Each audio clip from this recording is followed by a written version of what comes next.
There was a prince named Aengus. He was a very handsome, but very arrogant young man. He was, in fact, the handsomest man in all the kingdoms surrounding his. And many of the surrounding kings had sent word to his father saying, "I have the daughter that would be a good wife for your son Aengus." But none of these women were good enough for Aengus. He was very arrogant and thought no one was good enough for him. One night he had a dream. The most beautiful woman he had ever seen. Long, flowing red hair down to her knees, sparkling green eyes. And he was so stunned he couldn't speak. For 6 nights he had the dream of this beautiful red-headed woman.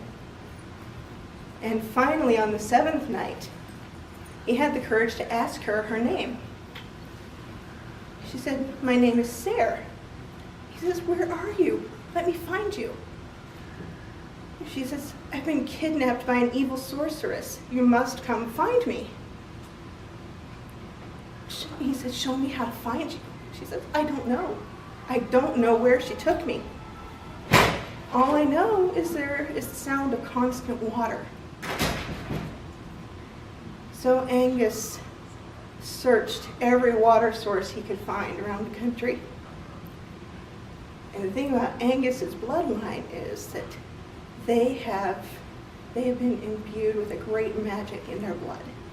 So he used his magic to try to find Caer. And when he finally found her, he realized he was too late. This evil sorceress had turned his beloved into a swan, and he had used up nearly all his magic just trying to find her.